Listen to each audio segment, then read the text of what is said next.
कि बिल्कुल ही technical term है और इसमें आप फांकी मार के नहीं समझ पाइएगा।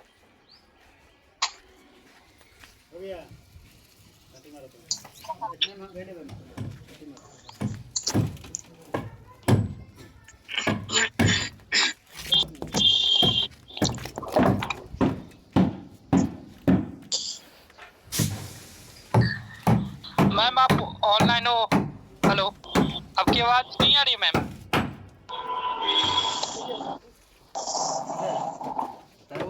होगा लो आज है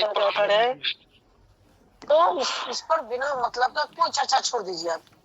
कॉल नंबर नहीं बता चुके थे कि class number plus collection number और डिटेल बताए थे और मटेरियल में जो पेज था वो भी बताया, उसको आप पढ़ते जाइए, उसको आप हटा दीजिए। आप विजन का जो हुआ है आज आप देखिए मैम आपका आवाज का नहीं। हेलो मैम, आवाज नहीं आ पा रहा। आवाज हेलो मैम, आवाज आता है। रुक जाओ बोले साउंड प्रॉब्लम है। ठीक है दिखवाते हैं। यस सब लोग तब आएगा नहीं।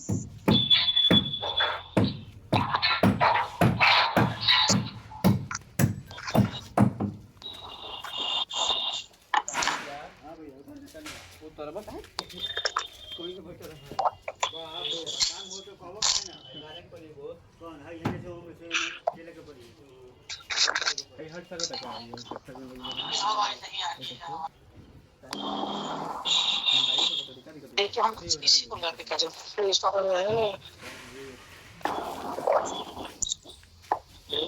इस वजह से हो रहा था क्या? हो सकता है। Hello hello yes ma'am. हाँ आवाज आ रही है ना? क्लियर है। ओके ठीक है, सटा दरवाजा सटा के दीजिएगा। आज आप देखेंगे फेज रिलेशन यूनिट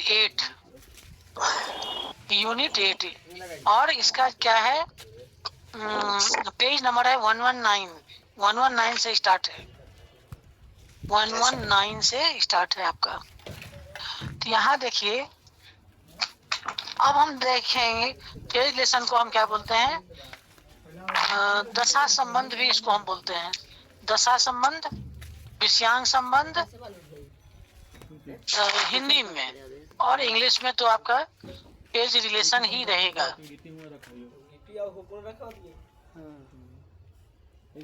अब आप देखिए कि दशा संबंध क्या है। पहले आप समझिए कि दशा संबंध क्या है। नोटेशन आप समझ लिए थे, लेकिन दशा संबंध क्या है? तो दशा संबंध का सीधा सीधी अर्थ है, जब डॉक्टर रंगनाथन ने बहुत सारे नियम लाइब्रेरी क्लासिफिकेशन में आपको दिए हुए हैं, जो भी आपका चैप्टर है, जैसे कि कॉल नंबर है, नोटेशन है, डिवाइसेस है, कैनन है, ये जितना कॉमन आइसोलेट है और स्टैंडर्ड्स ऑफ डिवीजन है, ये सारे के सारे क्या हैं, कुछ रूल है और इसी रूल के आधार पर आप अपना प्रैक्टिकल को जो है सो बना पाएंगे। PMEST है, 5 फंडामेंटल कैटेगरीज। 5 फंडामेंटल कैटेगरीज भी आपको उस दिन बताया जा चुका है कि पोलन क्लासिफिकेशन बेस्ड है PMEST पर, और DB डेसिमल क्लासिफिकेशन बेस्ड है इंडेक्स पर और इंस्ट्रक्शन पर। दो बात पर वो डिपेंड है। तो बहुत सारा नियम दिया गया है, लेकिन क्यों दिया गया है? इसलिए दिया गया है कि क्लासिफिकेशन जो हम करेंगे, किसी भी सब्जेक्ट का करेंगे, तो एकदम से क्लियर हो, हर चीज को अपना नया स्थान मिले और स्वतंत्र अस्तित्व प्राप्त हो, इसके लिए ये सारे नियम बनाए गए हैं। लेकिन डॉक्टर रंगनाथन देखे कि सारे नियम देने के बावजूद भी क्या है, फिर भी दिक्कत आ रही है। सब्जेक्ट जो है या जो टाइटल है या जो समस्या है वो एकदम से एनालिटिक सिंथेटिक नहीं हो रहा है, वो उतना क्लियर नहीं हो पा रहा है और दिक्कत आ रही है, क्योंकि एक क्लासिफिकेशन में एक जनरल रूल है कि 2 सब्जेक्ट को हर चैप्टर में वहाँ पर एक फैसेट फॉर्मूला दिया हुआ है, कुछ नंबर दिया हुआ है, कुछ रूल दिया हुआ है। तो एक जनरल नियम बनाया हुआ है क्लासिफिकेशन में कि एक सब्जेक्ट को दूसरे सब्जेक्ट के साथ हम नहीं जोड़ पाएंगे। अगर मान लीजिए कि हमको हिस्ट्री और पॉलिटिकल साइंस में संबंध दिखलाना है तो हम 2 सब्जेक्ट को हम एक साथ नहीं जोड़ सकते हैं। तो जब हम नहीं जोड़ सकते हैं तो उसमें दिक्कत क्या होता है कि मान लीजिए कि कोई किताब थी, ऑथर ने लिखा है कि वो हिस्ट्री और ज्योग्राफी दोनों पर लिखा है, तो जब हम उसका क्लासिफिकेशन करेंगे और एक ही सब्जेक्ट का क्लास नंबर अगर हम डालेंगे तो जो रीडर आएगा तो उस क्लास नंबर को देख के समझेगा कि उस किताब में जो, अगर हम हिस्ट्री का दिए हुए हैं क्लास नंबर, तो उसके समझ में या जो स्टाफ है उसके समझ में यही आएगा कि ये बुक जो है वो हिस्ट्री की है, इसके अंदर क्या है। कोई की किताब तो पलट के पढ़ के तो आपको नहीं, पढ़ के तो आप किताब पढ़िएगा नहीं। धीमे बोलना है क्या? सटा दीजिए, क्या बोल रहे हो? अच्छा मेरा वाला, अच्छा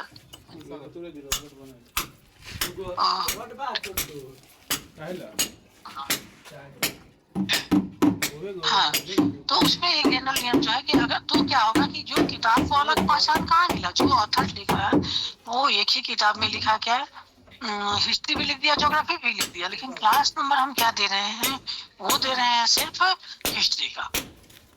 तो बीच वाला पोर्शन फिर वो कहाँ से आएगा? अगर मान लीजिए कोई पॉलिटिकल साइंस का स्टूडेंट आएगा और उसी किताब को इशू कराना चाहेगा तो वहाँ वो भेग हो जाएगा। तो ये परेशानी वहाँ पर आती थी। तो इस परेशानी के लिए डॉक्टर रंगनाथन ने फेज लेसन का प्रावधान दिया, जिस तरह से कि उन्होंने बुक नंबर का प्रावधान दिया था।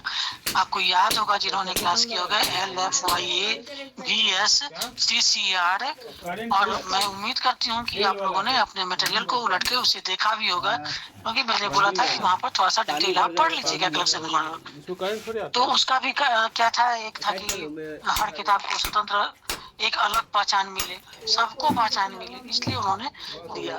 लेकिन उसके बाद भी क्या दिया कि वहाँ यहाँ पर जो दे रहा है फेज लेसन दशा संबंध या विषयांग संबंध, तो वो उन्होंने विषयांग संबंध में क्या किया गया, और जो डॉक्टर रंगनाथन की धारणा क्या थी कि आज के समय में क्या है कि कोई भी व्यक्ति एक ही सब्जेक्ट का ज्ञान लेके नहीं चल सकता है। हम क्या देखते हैं, छोटा दुकानदार भी अगर है और वो एकदम इलिटरेट है, लेकिन उसको जोड़ घटाव गुना इतना आना चाहिए, क्योंकि अगर नहीं आएगा तो कैसे लेगा अपने ग्राहक से पैसा। तो डॉक्टर रंगनाथन जैसे जैसे अपने स्टडी को आगे बढ़ाते गए हैं वैसे वैसे नया नया नियम लाते गए हैं। उसी नियम में एक आया है एज रिलेशन। उन्होंने ऐसा प्रावधान किया, कि कई चाहे जितना भी सब्जेक्ट हो, 1 से अधिक 2 हो, 3 हो, 4 हो, 5 हो, 6 हो, हम उस सब्जेक्ट को जो है सो दशा संबंध के द्वारा, दशा संबंध विधि जो है इसके द्वारा हम उसको जोड़ सकते हैं। तो ये तो हो गया क्या कि जोड़ने वाली बात हो गई कि सब्जेक्ट टू सब्जेक्ट हम जोड़ देंगे, ज्ञान टू ज्ञान जोड़ देंगे। यानी फिजिक्स केमिस्ट्री भी अगर है, एक पार्ट लिख रहे हैं हम फिजिक्स, एक पार्ट लिख रहे हैं केमिस्ट्री, तो हम उसको जोड़ देंगे। लेकिन हुआ कि अब कह रहा है कि वहाँ पे एक नियम है कि जब 2 मेन क्लास को आप एक साथ नहीं जोड़ सकते हैं, लेकिन एक नियम और भी है कि 2 जो एरे होगा, जो पंक्ति होगा, उसको भी आप बिना निर्देश के, बिना किसी विधि के आप उसको नहीं जोड़ पाइएगा। 2 पक्ष है, मान लीजिए 2 पक्ष में हम संबंध दिखलाना चाह रहे हैं, तो भी हम जब तक उसके लिए कोई निर्देश नहीं होगा तो हम नहीं जोड़ पाएंगे। लेकिन जब अगर ऐसी समस्या आती है तो इसके लिए उन्होंने दिया फेज रिलेशन। तो फेज रिलेशन में वो कि हम विषय के बीच में, पंक्ति के बीच में और पक्ष के बीच में जो है सो हम संबंध को दिखला सकते हैं यानी जोड़ सकते हैं। तो क्या कहे कि एक इन्होंने उसका जो है दशासंबंध का 3 प्रकार है, 3 प्रकार बतलाया डॉक्टर रंगनाथन ने। वो क्या बताया? इंट्रा एरे, इंट्रा फैसेट और इंट्रा क्लास, यानी class to class, facet to facet, array to array. तो और इसको बनाने के लिए, इसको जोड़ने के लिए उन्होंने एक कॉमन सिंबल दिया जिसे हम कहते हैं स्मॉल ओ या जीरो। ये और भी क्लियर होगा, ये और भी क्लियर होगा जब आप प्रैक्टिकल बनाइएगा। लेकिन अभी आप थियोरेटिकल एस्पेक्ट में सुन लीजिए कि मान लीजिए कि हमको जोड़ना है, हम बोले कि फिजिक्स और केमिस्ट्री, फिजिक्स और केमिस्ट्री। तो ये क्या होगा कि एक सब्जेक्ट क्या है? फिजिक्स है और दूसरा सब्जेक्ट क्या है? केमिस्ट्री है। तो फिजिक्स प्लस स्मॉल ओ या जीरो प्लस कुछ और भी वो संबंध दिए हैं, ए ओ जो भी दिए हैं, प्लस केमिस्ट्री। इस तरह से क्या कर रहा है? तो मेरा जो है क्लास नंबर क्या बनेगा? फिजिक्स प्लस या प्लस हटा दीजिए, फिजिक्स ओ ए केमिस्ट्री। तो यहाँ पर जब जोड़ दिए हैं ओ ए से, तो वो जो कैटलॉग कार्ड बनेगा या जो किताब पर जो कि हम उसका क्लास नंबर और बुक नंबर जो एक ओवल आकार का एक रहता है स्लिप टाइप का, जो कि किताब के ये में पीछे में हम इसको साट देते हैं यहाँ पर और किताब को ऐसे अरेंज करते हैं। तो जब आप घूमते हैं तो ऐसे, तो यहाँ पर आपको वो क्लास नंबर दिख जाएगा। साथ साथ जो कैटलॉग कार्ड बनेगा, और कैटलॉग कार्ड का साइज क्या है? 12.5 इंटू 7.5। तो उसका कैटलॉग कार्ड की बाईं ओर हम क्या लिखते हैं? Call number. और तो कॉल नंबर मेरा क्या होगा? तो कॉल नंबर जो हम बताए थे क्या है कि class number plus book number plus collection number. तो पहला लिखते हैं हम लोग क्लास नंबर। तो मेरा क्लास नंबर क्या हो जाएगा? फिजिक्स यानी COAE क्लासिफिकेशन। एक और भी जो सबसे महत्वपूर्ण कार्य करता है, जो पहले के दिन के ही क्लास में आपका बताया गया है, वो क्या बताया गया है आपका कि नेचुरल को आर्टिफिशियल में चेंज करता है। तो फिजिक्स हो गया नेचुरल, सी उसका नंबर है, वहां पर क्लास नंबर उसका सी है, तो फिजिक्स को सी में कन्वर्ट किया गया है और केमिस्ट्री को ई में कन्वर्ट किया गया है, तो COAE। तो वहाँ पर जो कॉल नंबर जो रहेगा वहीं पर पता चल जाएगा हमको कि ये जो किताब है, यहाँ पर इस किताब में 2 सब्जेक्ट है, फिजिक्स भी है और केमिस्ट्री भी है। मान लीजिए उसमें एक सब्जेक्ट हम और जोड़ते हैं, फिजिक्स, केमिस्ट्री एंड बायोलॉजी। तो हम इस 3 सब्जेक्ट को भी उसी तरह से जोड़ लेंगे, COA EOA। अब बायोलॉजी का है जी COA EOG, यानी कि वो क्लास नंबर आपको क्या कह रहा है कि ये जो है, इसमें जो है, इस किताब में जो है, इस बुक में जो है, हमें 3 सब्जेक्ट का मटेरियल मिलेगा, 3 सब्जेक्ट की सामग्री, ज्ञान सामग्री वहाँ पर मिलेगी। जिसको अगर जरूरत है तीनों का, तो वो एक का भी जरूरत है तो वो इशू कराएगा, 2 का भी जरूरत है, उस 3 में जिसका भी जरूरत रहेगा या तीनों का रहेगा तो उसको वो इशू करा लेगा।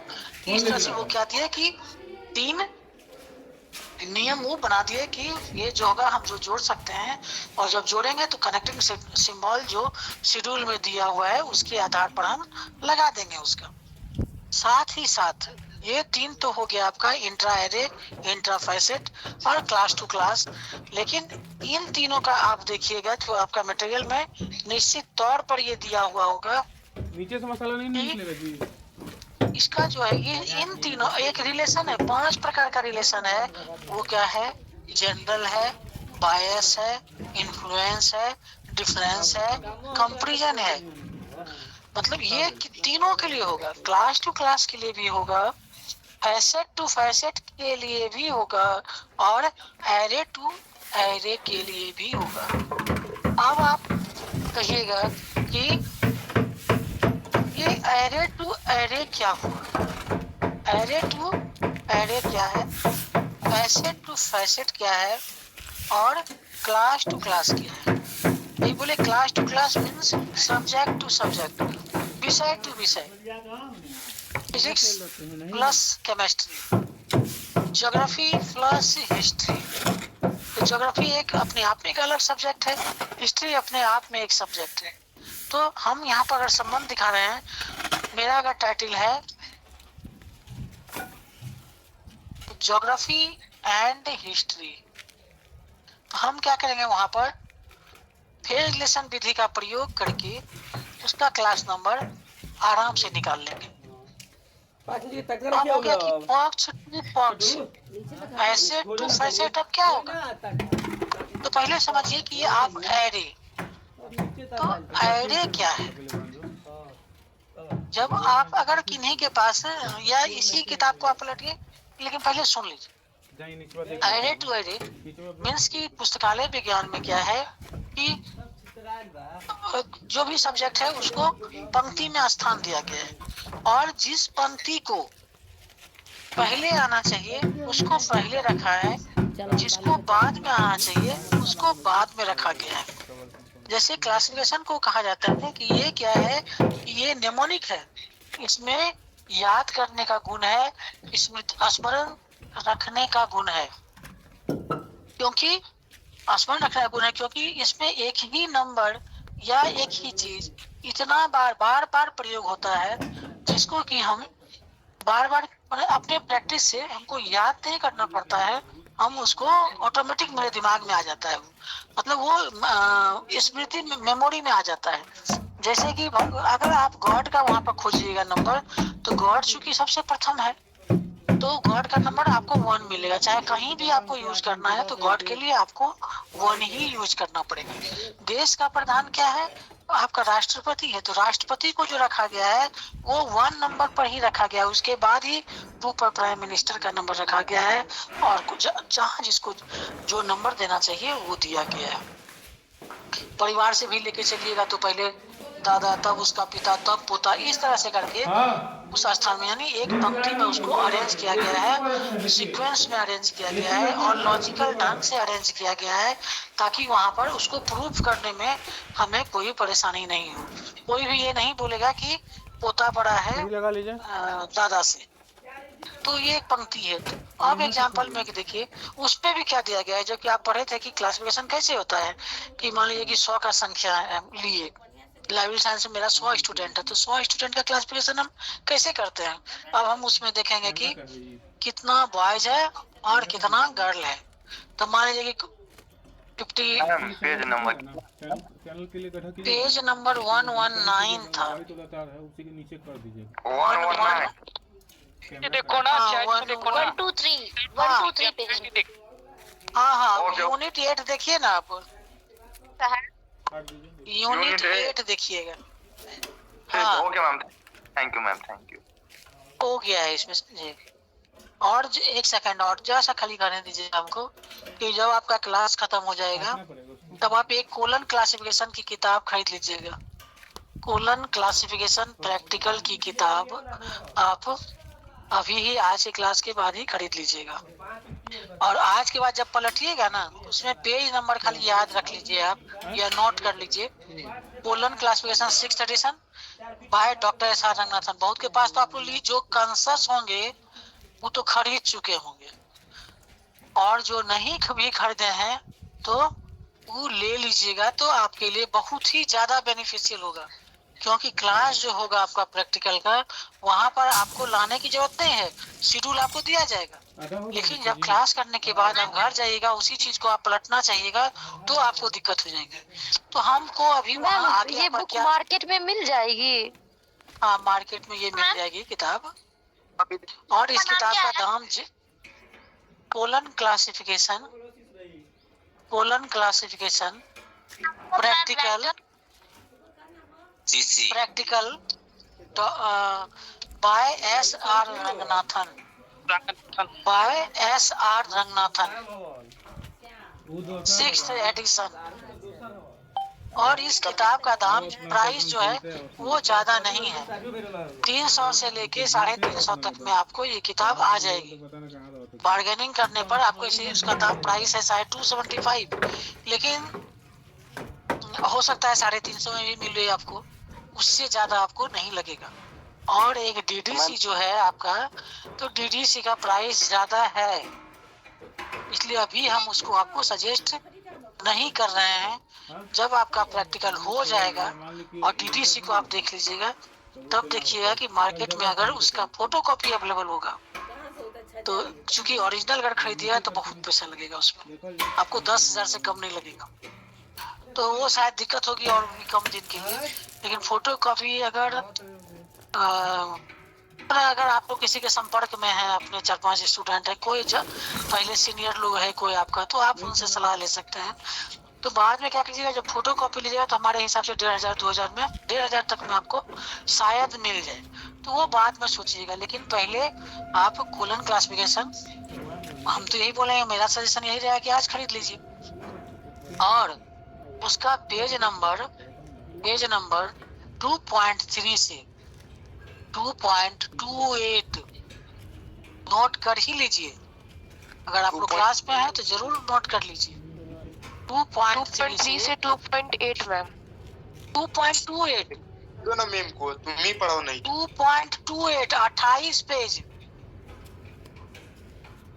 इसको ना बहुत ध्यान से आप देख लीजिएगा, क्योंकि 2.28 जो है पेज ना, वो है फेज रिलेशन, और वहां पर जो हम आपको बोल रहे हैं कि इंट्रा एरिया इंट्रा पैसेट, आपको थोड़ा ही सा में वो क्या कहते हैं डायग्राम बना के, और वहां पर ये पूरा बता दिया गया है कि क्या होगा और क्या क्या चिन्ह होगा उसमें। और ये बोले ना कि आपको 3 तरह से बांटा, तो 3 बांटा, एरे और पैसेट और क्लास, और उसके बाद 5 रिलेशन उसके बाद आपको दिखाना शुरू कर देगा। और 5 रिलेशन देखिए यहाँ भी दिखाया गया है, पेज नंबर 121 में देख लीजिए, शुरू में ही देखिए। देख रहे हैं आप लोग? कोई तो बोलिए, कोई तो ऑन हो जाइए। यस ना।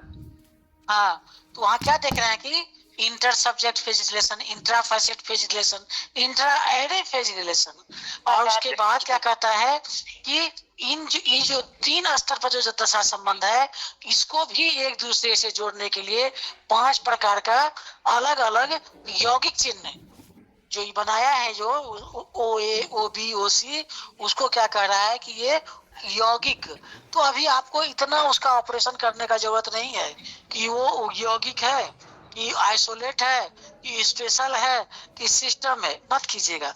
लेकिन उस पेज को जरूर आप ध्यान में रखिएगा, और 2.28 जैसे ही पलटिएगा ना, एक ही डायग्राम में बना के वो पूरा चार्ट दे दिया है, तो आपको समझने में आसानी होगी। तो अभी भी बोले क्या हुआ, जनरल फेज रिलेशन, बायस फेज रिलेशन, कंपैरिजन और डिफरेंस और इन्फ्लुएंस, कई बार हम बोल चुके हैं। और ये सब का क्या है कि एक एक जो है सो कुछ ना कुछ उसका बनाए हुए है। अब यहाँ देखिए, अंतर वर्ग एग्जाम्पल आप देखते रहिएगा। अंतर वर्ग सामान्य दशा संबंध, inter class general phase relation, यानी जो हम बोले class to class phase relation. तो इसमें 2 विषय में, तो 2 विषय में अगर हम कह रहे हैं कि रिलीजन एंड फिलोसफी, ये सिंपल है, आपको समझ में कोई खास इसमें नहीं है, दोनों को जोड़ देना है। तो इन दोनों को जोड़ने के लिए क्या कीजिएगा, और एक और ध्यान रखिएगा कि जो मेन क्लास है वो जो शुरू होता है ABCDEFGH करके, एकदम सीक्वेंस में, इधर उधर नहीं गड़बड़ होता है। तो अगर जैसे यहाँ दे रहा है कि रिलीजन एंड फिलोसफी, तो रिलीजन का है Q और फिलोसफी का है R। Q equal to religion, R equal to philosophy, और बीच में जो यहाँ दे रहा है OA, तो वो तो है कि कॉमन है, वो किसी भी रिलेशन के साथ लगेगा, ये वो आपको लगता जाएगा, एकदम कॉमन है, तीनों में लगेगा और 5 रिलेशन के साथ लगेगा। तो जनरल के लिए क्या है, यौगिक चिन्ह जो है यौगिक है वो क्या है, OA, तो यहाँ जोड़ के दिखा रहा है आपको OA, ये हो गया। अब है क्या, बायस फेज रिलेशन। तो इन तीन जो ये है ना, ये 5 जो है आपका नेचर ऑफ रिलेशन, वो क्या है कि उसमें जनरल, कंपैरिजन और डिफरेंस, ये तीन को समझने में आपको कोई परेशानी नहीं होगी। जैसे हम एग्जांपल दे रहे हैं फिजिक्स एंड केमिस्ट्री, हमने comparison between physics and chemistry, हम बोलेंगे differences between physics and chemistry.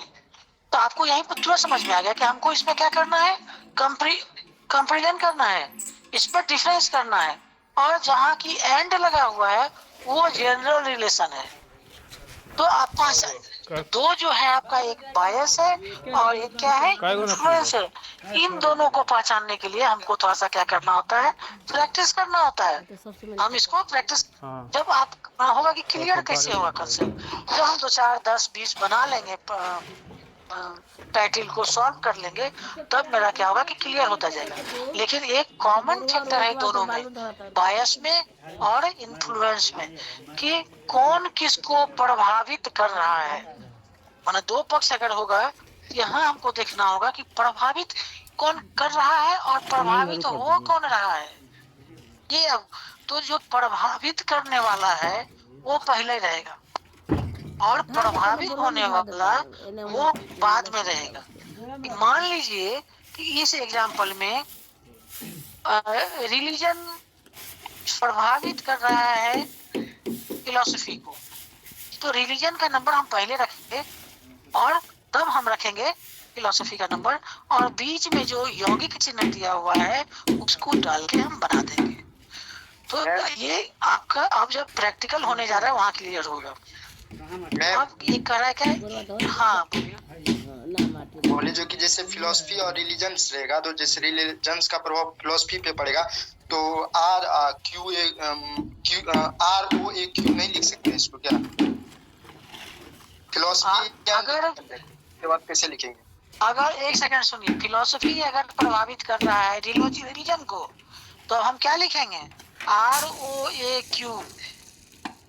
और अगर क्यू प्रभावित कर रहा है आर को, तो फिर हम पहले लिखेंगे क्यू को। यहाँ एग्जांपल है, आप देख लीजिए। वो एग्जांपल वो एग्जांपल के अपोजिट अगर रहेगा, जैसे फिलोसफी एंड रिलीजन रहेगा, तो हाँ ओके। अगर रहेगा कि फिलोसफी एंड रिलीजन, तो अब देखिए कि क्या है आपका P Q, philosophy and religion, P Q R, तो क्यू पहले आ रहा है, तो जो पहले आएगा उसको पहले आर पहले आएगा, क्यू बाद में आएगा। अब आइए आप है बायस, आप देख लीजिए कि बायस वाला क्या।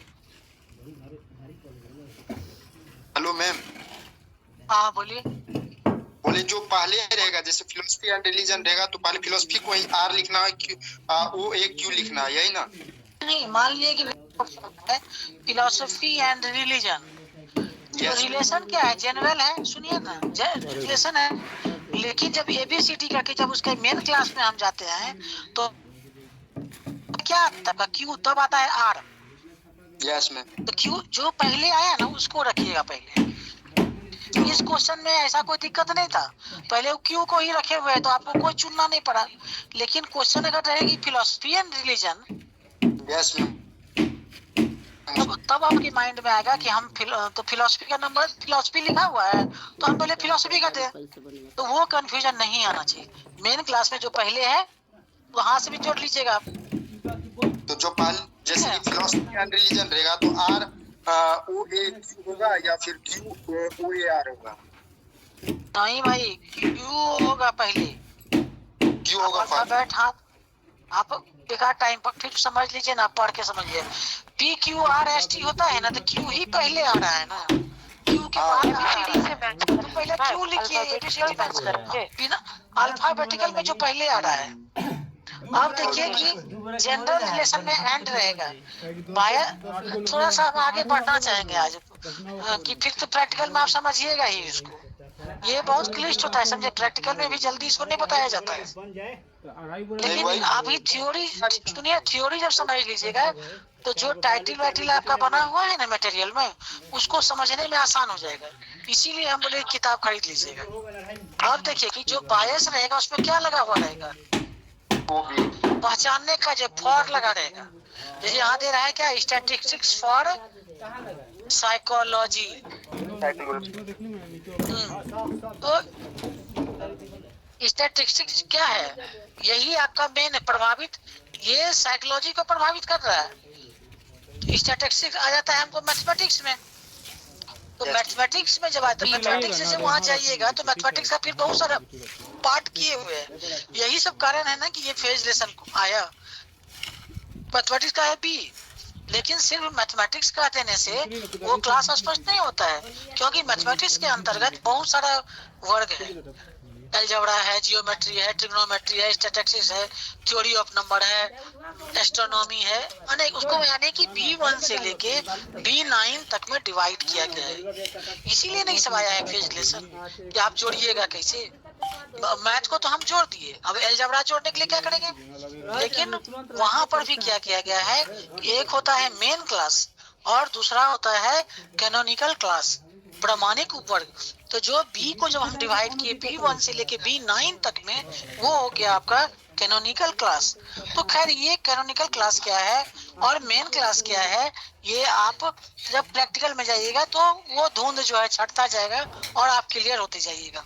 तो ये जो था कि बायस में क्या कह रहा है कि फॉर लगा रहेगा, ठीक है। यस मैम और इसमें जो B28 है वो क्या होगा मैम? स्टैटिस्टिक्स का B28, हाँ B28 दिया है ना इकोनॉमिक्स का, B28 OBX इकोनॉमेट्रिक्स है और उस B28 इकोनॉमेट्रिक्स जो दे रहा है, और यहाँ लगा रहा है क्या B28 OBX। तो B28 एक सेकंड, B28 है इकोनॉमेट्रिक्स, मतलब इसमें स्टैटिस्टिक्स को जोड़ा हुआ है। तो ये लिया नंबर क्या है, B28 पहले लिया, यानी इकोनॉमिक्स जो है वो इकोनॉमिक्स का जो ज्ञाता है उसके लिए है। तो वो दे रहा है क्या, पहले नंबर दे रहा है B28, यानी स्टैटिस्टिक्स मैथ के अंतर्गत है। और OB लगाया है उसका चिन्ह, वो तो जनरल हो गया, और B है बायस का सिंबल, और X जो है वो है इकोनॉमिक्स। यस और यहाँ फिर है स्टैटिस्टिक्स फॉर साइकोलॉजी। तो B28 हो गया आपको स्टैटिस्टिक्स, और OB हो गया कनेक्टिंग सिंबल, और S जो है S इक्वल टू साइकोलॉजी। बायस में आपको फॉर लगेगा, पहचानने के लिए बोल रहे हैं। अब है देखिए, अब दे रहा है कंपैरिजन वाला मतलब एग्जांपल। तो comparison between religion and philosophy, इसमें कहीं कोई दिक्कत नहीं है आपको कि कंपैरिजन जो है, तो कंपैरिजन का जो नंबर आएगा उसको हम लिख देंगे। तो यहाँ क्या लिखा है, QOCR, यानी कंपैरिजन के लिए स्मॉल c दिया गया है। History and political science compared, मतलब हिस्ट्री और पॉलिटिकल साइंस के बीच में तुलना कीजिए।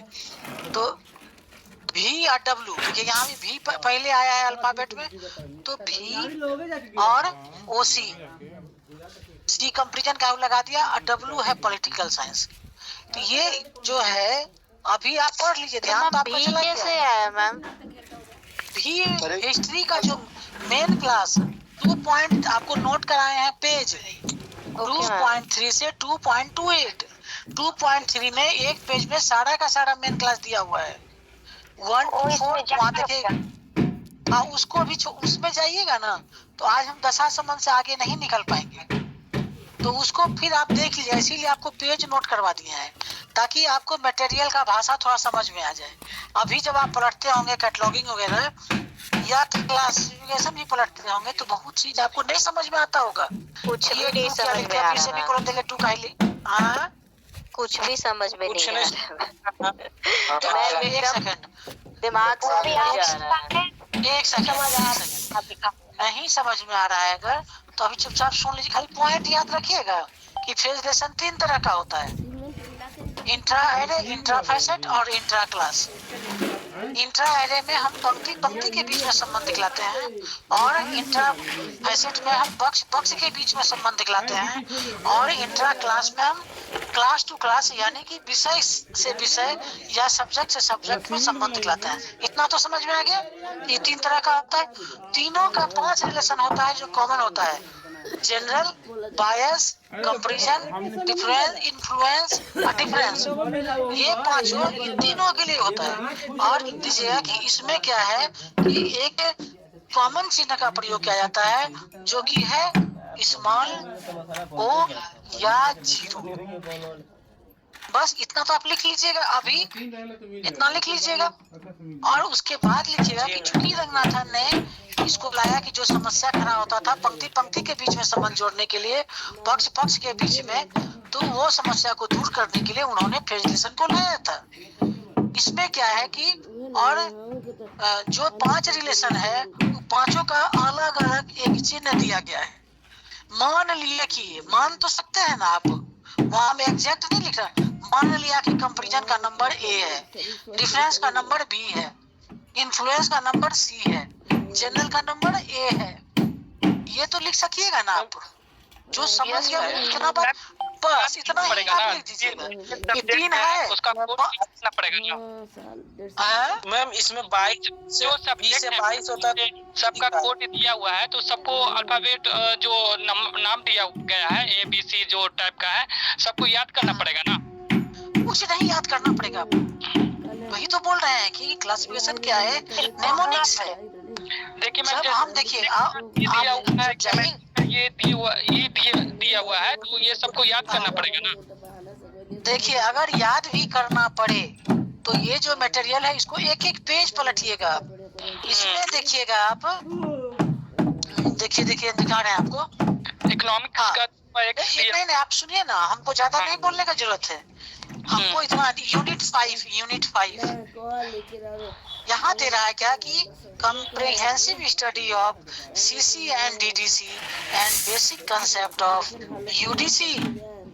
यहाँ पर ना मेन क्लास आपको बना के दिखाए हुए होगा। मेन क्लास जो हम बोल रहे हैं ABCD, बी है मैथमेटिक्स, हाँ 65 से 87।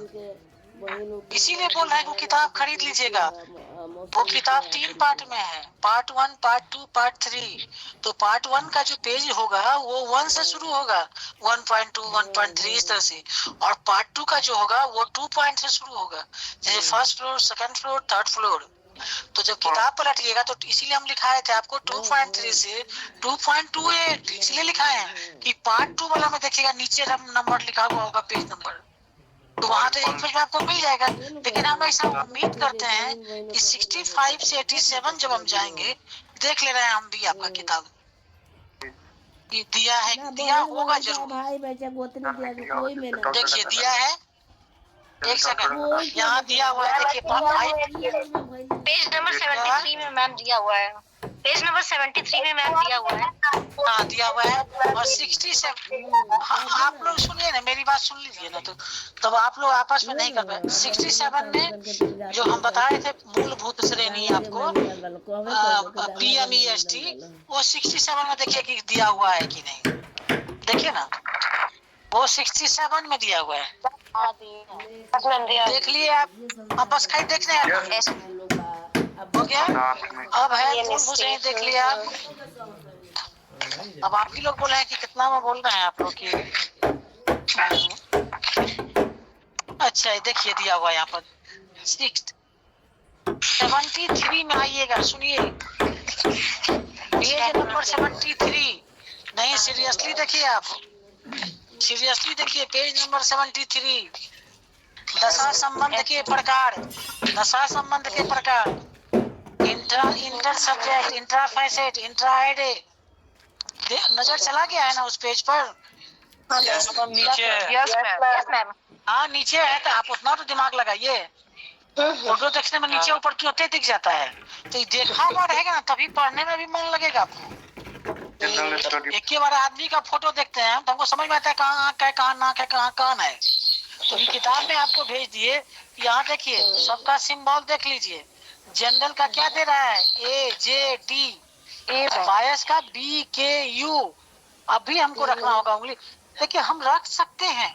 लेकिन अगर आज सिर्फ फेज रिलेशन का क्लास होता ना, तो फेज रिलेशन एक दिन का क्लास नहीं है, 4 दिन का है कम से कम। इसको समझाने के लिए कम से कम 4 दिन कि आपको हम एक एरे बताए, तो एरे पर हम आपको बनवाए, फिर हम बनवाए फैसेट पर बनवाए, फिर सब्जेक्ट पर बनवाए, ऐसे क्लास होता है। लेकिन चूंकि अभी आपको पढ़ना है और इसके बाद प्रैक्टिकल में जाना ही जाना है, तो तब जब प्रैक्टिकल में जाइएगा, या मेरे कथनानुसार 2.3 से 2.28 तक में अगर आप उसका स्टडी कीजिएगा, हम अगर प्रैक्टिकल का भी क्लास लेते हैं कभी भी या कहीं भी पढ़ाते हैं, तो हम ये पेज नंबर जरूर नोट करवाते हैं, क्योंकि वहीं पर स्टोर है आपका। वहीं पर बुक नंबर का भी फार्मूला आपको दिया हुआ मिलेगा, कॉल नंबर का भी मिलेगा, पेज लेसन का भी मिलेगा, लैंग्वेज आइसोलेट मिलेगा, ज्योग्राफिकल आइसोलेट मिलेगा, मेन क्लास मिलेगा, और कॉलम क्लासिफिकेशन कब कब आया सब मिलेगा। उसी 28 का 25 पेज में आपको मिलेगा। तो इसलिए वो अगर नहीं पहचाना हुआ रहेगा और हम बोलेंगे जाइए वहां ले जाइए, अगर आपको चोरी करने का ही मन होगा तो चोरी नहीं कर पाइएगा। मान लीजिए किसी के घर का स्टोर आप देखे रहिएगा, तब ना हल्दी नमक और किताब आप चोरी कीजिएगा। आधा कहाँ बतानी तो जब आपको जरूरत होगा, जब मान लिया हमको जरूरत हो रहा है कि हमको बनाना है, हम कहेंगे जाइए लैंग्वेज आइसोलेट में, तो आप देखे हुए नहीं है तो आप समझिएगा क्या, ट्रांसलेशन के पहले ही पेज में है लैंग्वेज आइसोलेट। इसीलिए मेरा ये थ्योरी में ऐसा बतलाने का कोई खास अभी नहीं, लेकिन आपके हित के लिए ही बता दिए कि आप पेज वाइज देख लीजिए। तो चलिए, अब आप देख लिए हैं कि क्या क्या सब्जेक्ट होगा, मतलब सिंबल क्या होगा ये देख लिए आप, PMEST का क्या होगा देख लिए। हाँ, बोले जो कि ये जो सामान्य दशा समझ जनरल वाला, तो उसमें तो एक का ही आगे जहाँ अभी बता रहे हैं अंतर विषय संबंध में, वो एक इसमें ए और डी क्या है। देखिए ए का नहीं, अगर जनरल है तो ए लगेगा। तो ए और डी यही है, सुनिए ना, यही यहाँ पर क्लियर ही नहीं किया है। ये जो ऊपर लिख दिया है ना, तीन जो लिखा है ना, इंटर सब्जेक्ट, इंट्रा फैसेट और इंट्रा एरे, ये इसके ऊपर होना चाहिए था। वो किताब देख लीजिएगा, मिल जाएगा आपको। तो इंटर के ऊपर होगा, यानी कि इंटर सब्जेक्ट जो है वो ए हुआ। तब आप क्लियर कर पाइएगा कि जनरल के लिए बायस में वो क्या बोल रहा है, नहीं मतलब जनरल के लिए क्या बोल रहा है, पंक्ति के लिए क्या बोल रहा है, पक्ष के लिए क्या बोल रहा है, तो ये क्लियर होगा ना। इसका हुआ इंटर सब्जेक्ट के लिए ए आएगा, इंट्रा फैक्ट के लिए जे आएगा, और इंट्रा ए के लिए टी आएगा। हाँ, समझ गया। हाँ, यही तीनों इसके ऊपर लिख देगा। हाँ, यही तीनों आ जाएगा। और जब प्रैक्टिकल बनाने लगेगा थोड़ा सा उससे अपना, ये तो शॉर्ट में दिया है, ये जो DDC और CC का जो माना एक खाका लेकिन खींच दिया है। देखिए आपके पढ़ने के लिए बहुत बढ़िया है। हम तो बोलते हैं कि आप इसका स्ट्रक्चर बना लीजिए, तो इसमें तो सबका स्ट्रक्चर बना दिया है, यानी यूनिट 5 को एकदम हाईलाइट करके रख लीजिए, क्योंकि जो अभी हम बोलना चाह रहे थे आपको सब कुछ है इसमें। जैसे देखिए ना, देखिए ये तीनों का दे रहा है, देखिए यहाँ पर आउटलाइन दे रहा है क्या होगा। एक मिनट मैम को सुन लो। फंडामेंटल कैटेगरी दे रहा है।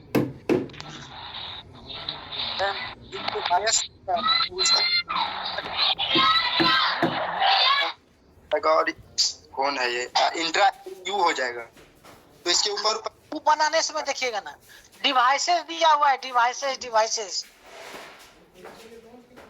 हुआ है, डिवाइसेस 72 डिवाइसेस है पेज नंबर 72, पेज नंबर 72।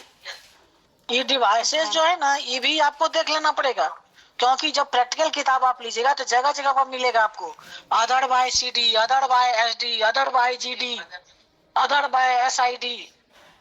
और जब ऊपर लटिएगा ना, इसके अलावा बहुत कुछ है, सिस्टम है, स्पेशल है, जो एक चैप्टर हम छोड़ दिए हैं, छोड़ा हुआ है अभी, क्योंकि उसमें जाने से एकदम खाली कंफ्यूज करने के अलावा मतलब इस क्लास में और कुछ नहीं होता मेरा। लेकिन जब फेज, इसीलिए हम फेज लेसन आपको पढ़ाना शुरू किए थे कि फेज लेसन जब पढ़ाएंगे तो एक कहीं ना कहीं हम देखे हैं कि आप सब्जेक्ट फॉर्म कैसे कीजिएगा। इसी में तो था आपका क्या कहते हैं, यूनिट 2 में जब जाइएगा तो वहां पर देगा सब्जेक्ट फॉर्मेशन एक है, कैसे हम बनाते हैं।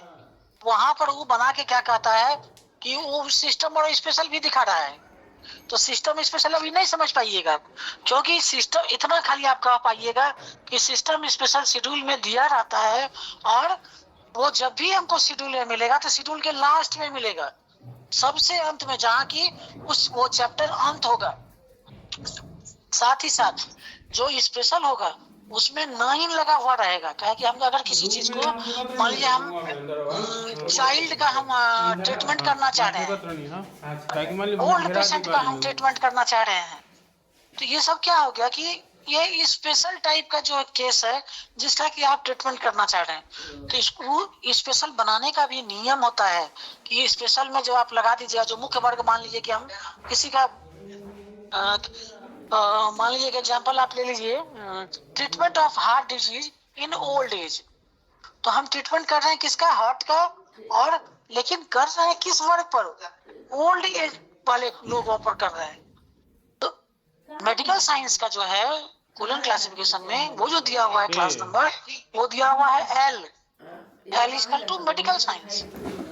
लेकिन सिर्फ एल तो हो गया मेडिकल साइंस, लेकिन उसमें अभी कहाँ लिखा हुआ है कि फीमेल का नंबर क्या होगा, चाइल्ड का नंबर क्या होगा, बूढ़ा का नंबर क्या होगा, जो भ्रूण जो पेट में रहता है एम्ब्रो, उसका नंबर क्या होगा। मान लीजिए कि हम एम्ब्रो निकालना चाह रहे हैं, उसको देखना चाह रहे हैं, उसका केस स्टडी करना चाह रहे हैं कि वो मतलब कि सही है कि नहीं, कोई वंशाणु होगा तो उसमें बीमारी तो नहीं है। अभी तो साइंस बहुत डेवलप किया है आपका। तो ये सब क्या होता है, स्पेशल केस होता है। तो इसमें क्या करता है कि जो मेडिकल साइंस का जो नंबर है एल, तो पहले वो लिखेगा एल, और तब उसके मुख्य वर्ग के बाद, सुनिए, मुख्य वर्ग के बाद 9 लगाएगा, और तब लगा देगा सी। और में दिया, अगर सुनिए, अगर स्पेशल रहेगा, ये सिस्टम रहेगा, तो सिस्टम के साथ क्या लगा देगा, कालक्रम विधि। वहाँ पर क्या लगाएगा, टाइम का लगा देगा। मान लीजिए लिखा हुआ है कि CM, तो सी हो गया पढ़ाने का ही थोड़े ना हो। रानी माइक म्यूट की। अरे सुनिएगा भी कम से कम। CM, तो सी हो गया क्या, फिजिक्स, और M क्या हो गया, कूलन क्लासिफिकेशन में M इक्वल टू 1800 से 1899, यानी कि CM क्या है, यानी मान लीजिए हम कहेंगे रमन थ्योरी, और वहां उसका नंबर बना देंगे CM। तो यानी रमन थ्योरी जो है वो कब आया, तो वो आया 18वीं शताब्दी में। तो जब वही शेड्यूल जब आप पलटना शुरू कीजिएगा, तो वहां पर जगह जगह पर आपको मिलेगा। पहला ही चैप्टर जो लाइब्रेरी साइंस बनाएगा, तो वहां पर मिलेगा आपको 1 2 3 4। जब हम उसका पंक्ति पढ़ेंगे तो 4 में एक जगह आपको रोक देगा, और वहां पर लिखा हुआ रहेगा अदर बाय SD और इलस्ट्रेटिव, मतलब कुछ एग्जाम्पल वहां पर आपको दे देगा। तो ये क्या है कि जब दोनों को हम मिलाएंगे तब होगा।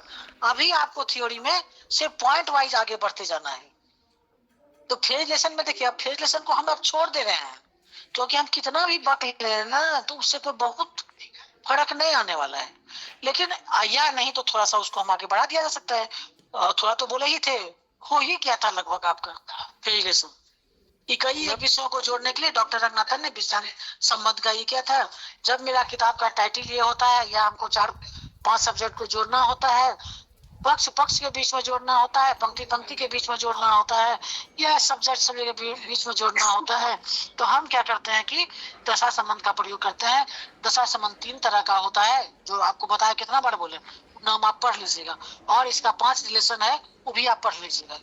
जनरल बायस, कंपैरिजन, डिफरेंस और इन्फ्लुएंस।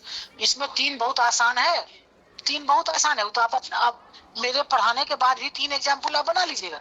ठीक, chemistry and physics, comparison between chemistry and physics, differences between chemistry and physics, influence of chemistry in दे दीजिए फिजिक्स, और केमिस्ट्री बायस फिजिक्स। वो ऐसा ही जोड़ तोड़ कर एग्जाम्पल दे दीजिए, ताकि उससे लगेगा क्या, उस कॉपी में अगर थ्योरी में आप लिख रहे हैं तो लगेगा कि नहीं, ये जो है पढ़ा तो जरूर है, और इसका कंसेप्ट क्लियर है, इसलिए ये चीज को दे रहा है। और 2 बात लिखिएगा, ये जो नेचर ऑफ रिलेशन है उसमें 3 को पहचानना बहुत आसान है, कोई दिक्कत नहीं होता है, लेकिन 2 को पहचानने में थोड़ी दिक्कत होती है। लेकिन उसकी एक विशेषता यही है कि जो प्रभावित करेगा वो पहले रहेगा, जो प्रभावित होगा वो नंबर बाद में रहेगा। इस तरह से करके आप बना दीजिए। तो कम से कम यही, तो जब आप लिखने लगेगा पॉइंट वाइज ना, तो पॉइंट 1 2 3, तो 2 पेज तो ऐसा ही आपका हो जाएगा। ये हो गया आपका दशा संबंध। मैम जिस पे इफेक्ट पड़ेगा वो लास्ट में लिखेंगे ना। हाँ। लेकिन मैम यहाँ सॉल्यूशन में तो उसको पहले लिख दिया गया है। कहाँ लिख दिया गया? मैम जैसे influence of philosophy on social life, हाँ तो मैम फिलोसफी का तो आर होता है। हाँ। यस मैम, देखिए वहाँ लिखा हुआ है YOZR लिखा हुआ है मैम। तो सुनिए ना, उसको फिर बाद में प्रैक्टिकल में आप क्लियर करते ओके मैम। मैं तो उसी में बैठ के, ठीक है ना, हम थोड़ा सा आगे बढ़ जाते हैं। मतलब एक खाका जो बोले कि अपना बना लीजिएगा। और यूनिट 5 में हम इसलिए इंटरेस्टेड हुए, अभी हम पलट रहे थे, देख रहे थे कि थोड़ा थोड़ा बहुत चीज दिया हुआ है। PMEST भी दिया हुआ है, डिवाइसेस। अब डिवाइसेस जो हम बोलने लगे आपको, तो डिवाइसेस कहाँ से बोलने लगे, यही पलटे हैं ना। तो पेज नंबर 72 में देखे कि जो क्रोनोलॉजिकल है, ज्योग्राफिकल है, सब्जेक्ट और अल्फाबेटिकल डिवाइस जिसका कि लगातार प्रयोग होता है प्रैक्टिकल में, वो यहाँ दिया हुआ है। इसीलिए हम इंटरेस्टेड हो गए आपको यूनिट 5 दिखलाने के लिए कि जाइएगा ना तो सब जो 3-4 का इसमें आपको छोटा छोटा बना के दिया हुआ है। वरना आप इसको नोट्स के रूप में भी यूज कर सकते हैं। समझ रहे थे कि बड़ा वाला में आप छांट रहे हैं, कर रहे हैं, लेकिन यहाँ पर ही स्ट्रक्चर टाइप से बता दिया है। मान लीजिए कि आपको दिया गया कि क्वेश्चन आया कि आउटलाइन ऑफ DDC या outline of CC, colon classification का जो रूपरेखा है उसको आप बताइए। तो उसको बताने में क्या बताना पड़ेगा आपको? वो जो किताब है, जो शेड्यूल जो है, उसी का स्ट्रक्चर बताना पड़ता है। और जो नियम हम बनाते हैं वही स्ट्रक्चर बताना पड़ता है। तो आप लिख दिया कि CC में तो आप लिखिएगा कोलन क्लासिफिकेशन का, कि वो 3 पार्ट में है। पार्ट 1 में नियम है, ये सब इसमें होगा दिया हुआ। और डिवाइसेस चूंकि नियम है, तो डिवाइसेस का अब 2 मिनट रुक के खाई सुन लीजिए। डिवाइसेस क्या है, विधियां क्या है। तो विधि क्या है, एक रूल तो ट्रांसलेशन भी दिए, उसके द्वारा भी हम जोड़ लिए, लेकिन उसके अलावा भी वो क्या किए कि क्लासिफिकेशन को और भी पारदर्शी बनाने के लिए, और वो डिवाइसेस का भी प्रयोग किया। तो डिवाइसेस में वो जो अभी बहुत सारे डिवाइसेस आ गए हैं, लेकिन कम से कम जो मेन है, ये जो 4 यहाँ लिख रहा है page number 72, chronological device, short form होगा इसका CD।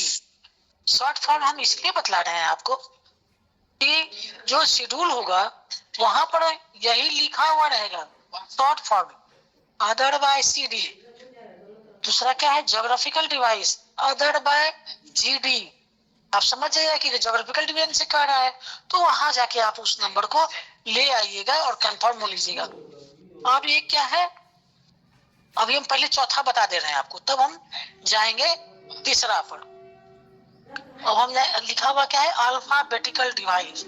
मान लीजिए कि आप और हम ये लेते हैं, राइस आप उठा लीजिए, चावल। तो राइस क्या होगा, मान लीजिए राइस है, टोमेटो है, व्हीट है, टी है, फ्रूट्स है, वेजिटेबल्स है। ये सब आएगा कहाँ पर, मेरा जो इसका मेन क्लास होगा क्या होगा, वो एग्रीकल्चर, कृषि में जाएगा, कृषि विज्ञान में जाएगा। जितना खाद्य पदार्थ हुआ आपका, वो सब चला जाएगा एग्रीकल्चर में।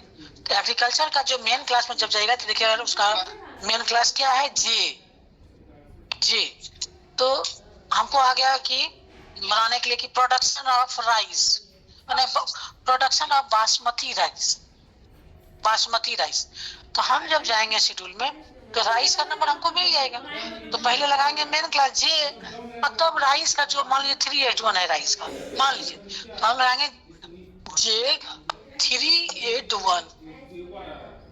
लेकिन अब क्या कह रहा है कि आप राइस का तो नंबर लगा दिया, लेकिन अगर हम उसको और क्लियर करना चाहते हैं, नहीं एकदम हमको लगे कि बासमती राइस ही है, ये जो हम क्लासिफिकेशन किए हैं वो क्या है, बासमती राइस है। तो यहाँ पर क्लासिफिकेशन में ये प्रावधान दिया गया है कि जो नाम है उसको, उसका 3 लेटर हम, 1 लेटर, 2 लेटर, 3 लेटर हम यूज कर सकते हैं उसका। तो बासमती राइस 3 लीटर का रहा है, तो मान लीजिए बासमती है तो आप लिख दीजिएगा क्या J381 BAS, यानी ये राइस क्या है, बासमती राइस है। और मान लीजिए 3 राइस है, वो बासमती है, परिमल है, सीतासार है, इसी हिसाब से हम बी लिख के भी, पी लिख के भी, एस लिख के भी। मैम तो ये जो लेकिन ये कोडिंग जो करेंगे ये रेगुलर वे में करेंगे या फिर ये बीच में स्पेस देके? रेगुलर वे में करेंगे, मतलब इसके लिए कोई कनेक्टिंग Okay, ma'am. सिंबल हमको नहीं लगाना होगा।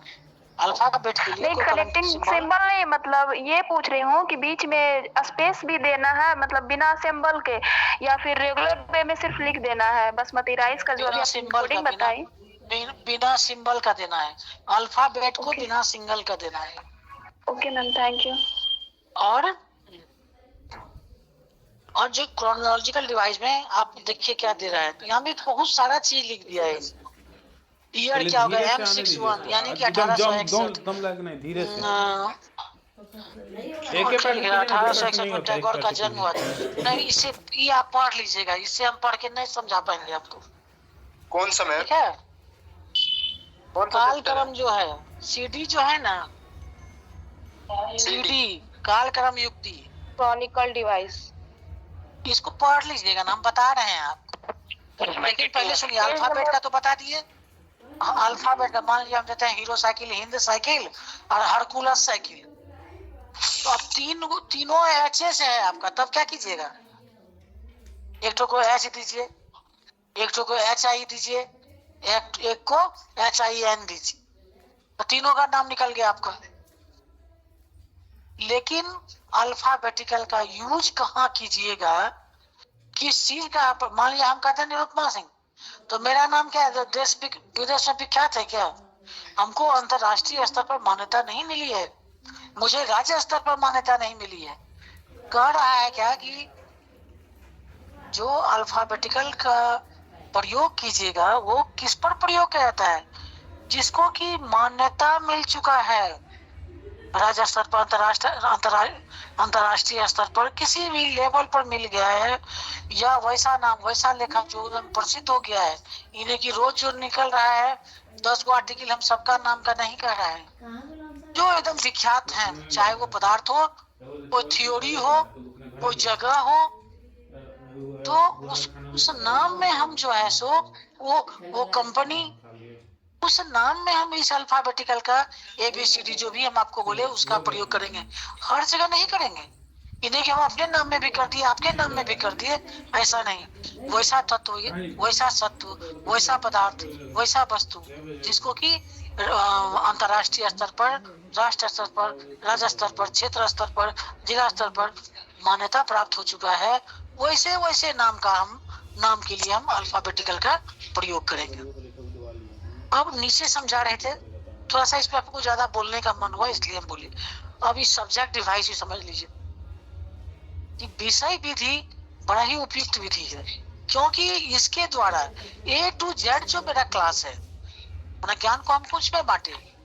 जो भी मेरा ओरिजिनल था उसको हम सबको हम आर्टिफिशियल में करते चले गए, सबको एक अंक, एक चिन्ह प्रदान कर दिए, किसी का B, किसी का C, किसी का U, किसी का Z, इस तरह से हम एक एक प्रदान करते चले गए, मेन क्लास उसका देते चले गए। करा गया कि इस विधि के द्वारा आपको कुछ नहीं करना है, कहीं से उठाइए और 2 सब्जेक्ट को आप जोड़ दीजिए। हम कहेंगे लाइब्रेरी साइंस एंड ज्योग्राफी, शुरुआत तो लाइब्रेरी साइंस का नंबर दिया 2A और U, हो गया काम खत्म। नहीं, ये तो हम आपको प्रेजेंटेशन बता दिए। सब्जेक्ट डिवाइस में क्या कहता है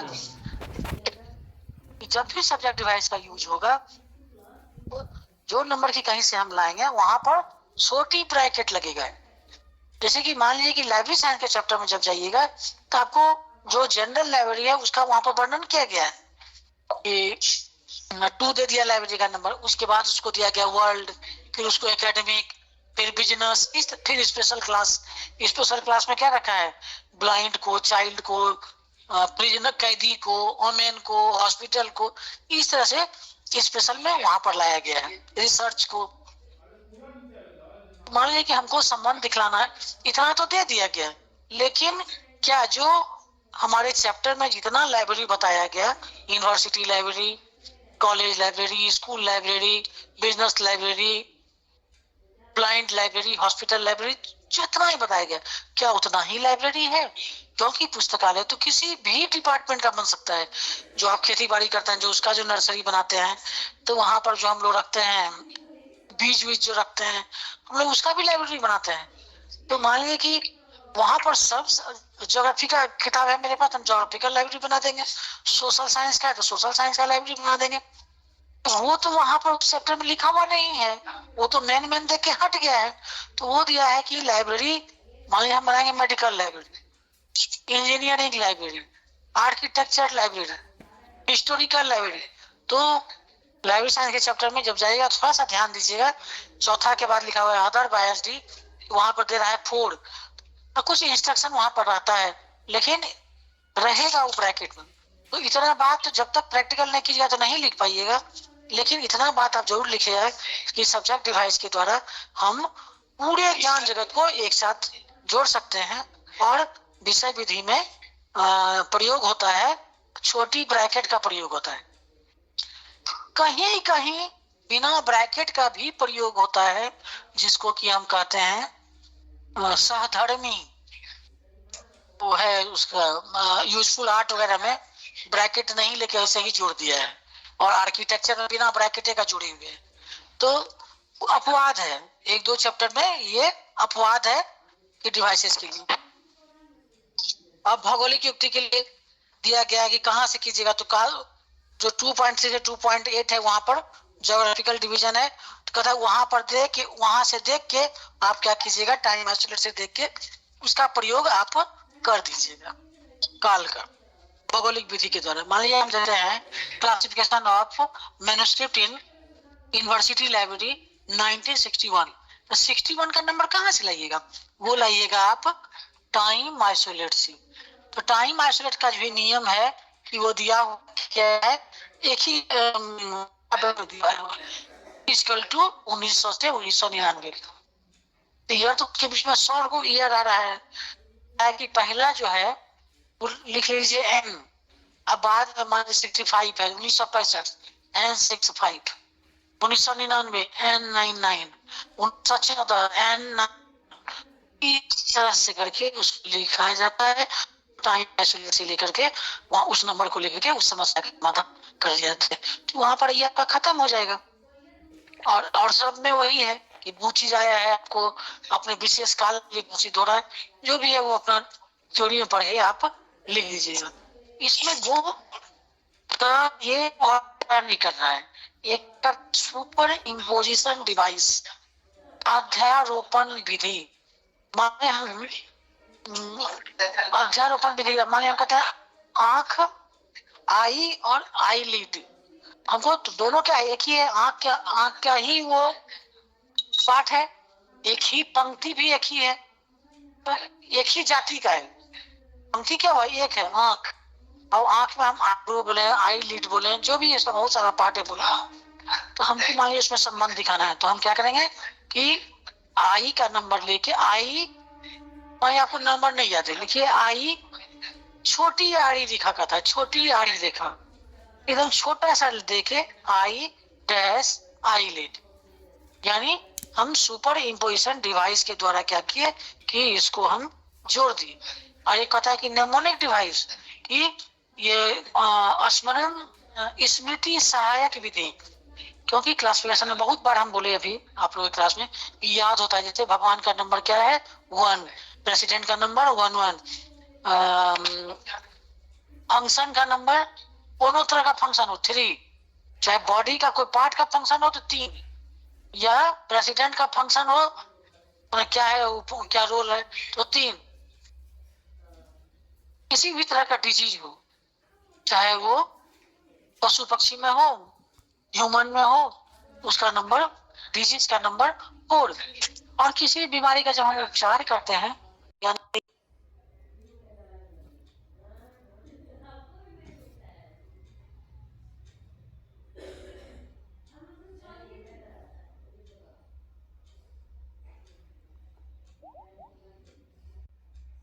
फंक्शन का नंबर 3, डिजीज का नंबर 4, ट्रीटमेंट का नंबर 6।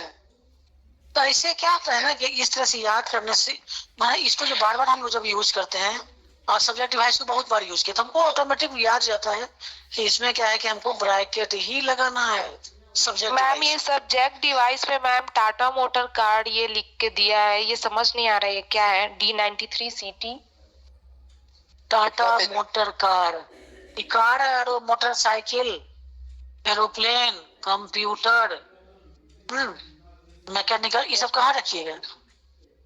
सबको इंजीनियरिंग में रखिएगा, है ना। तो यहाँ लिखा टाटा मोटर कार, तो क्या हो गया? डी। हेलो, डी तो मैम कौन सा चैप्टर पढ़ा रही हैं? ये तो तुम सब्जेक्ट डिवाइस पूछी हो। यस मैम, सब्जेक्ट डिवाइस का ही पूछ रहे हैं मैम।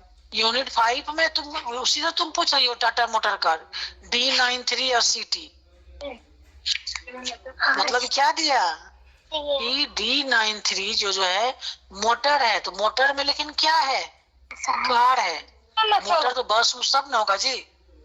यस वो मैम। तुमको दिखा, हाँ D93, तो ये D93 कहता है कि वर्ग संख्या मोटर कार को दिखाता है। और यहाँ देखिए मैम कौन सा क्वेश्चन पढ़ा रही है? ये यहाँ का ये एग्जाम्पल गलत है, इस पर मत ध्यान दीजिएगा ओके मैम। क्योंकि मैम दिखा रहा है यहाँ पर, यहाँ सुनिए पहले। ये सब्जेक्ट डिवाइस का एग्जाम्पल लेना होगा जी। ये थोड़ा अल्फाबेटिकल का ये होगा, अल्फाबेटिकल का ये एग्जाम्पल होगा। समझ नहीं आ रहा इसलिए डिटेल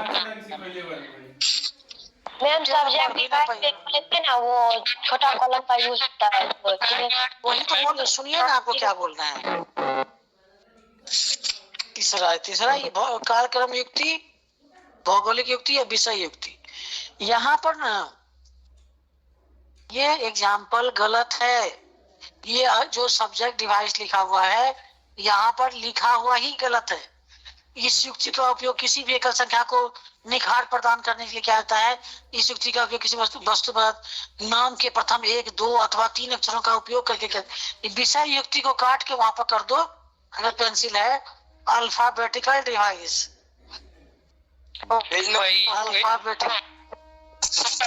और अगर और अगर नहीं लिखा हुआ है ना, क्योंकि यहाँ पर अल्फाबेटिकल को छोड़ दिया गया है,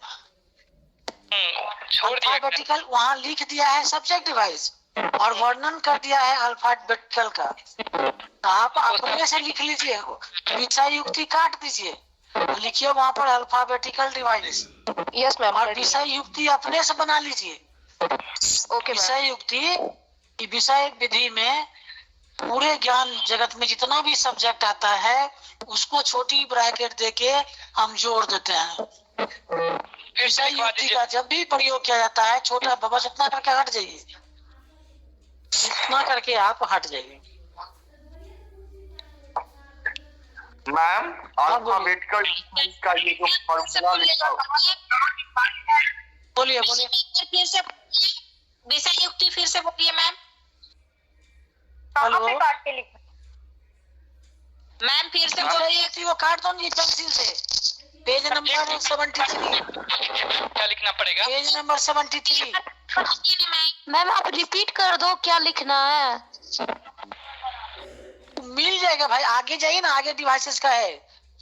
हम युक्ति लिखना आगे नहीं दिया अपने से या हमको देखिए कहाँ लिखा हुआ है आपका। अरे यूनिट 11 सुनिए, यूनिट 11 158 से 169, यूनिट 11 पर पलटिए ना, इसमें सिर्फ डिवाइसेस लिखा हुआ है। Yes ma'am. डिवाइस के बारे में बताया हुआ।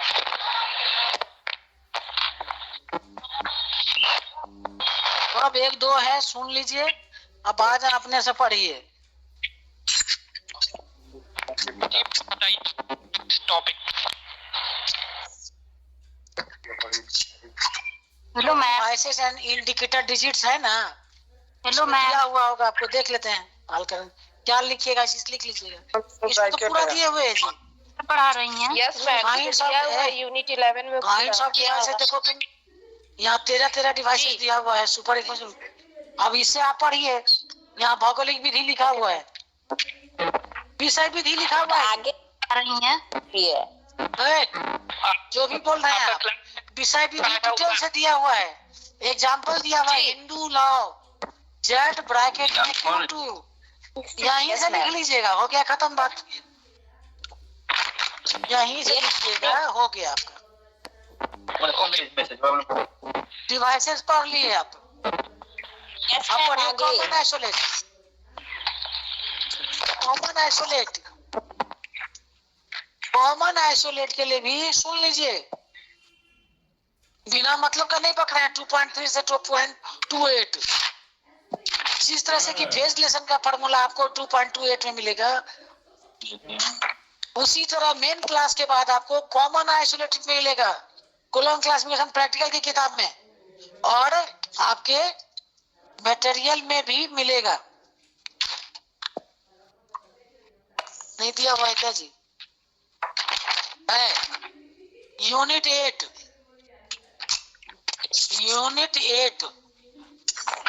119।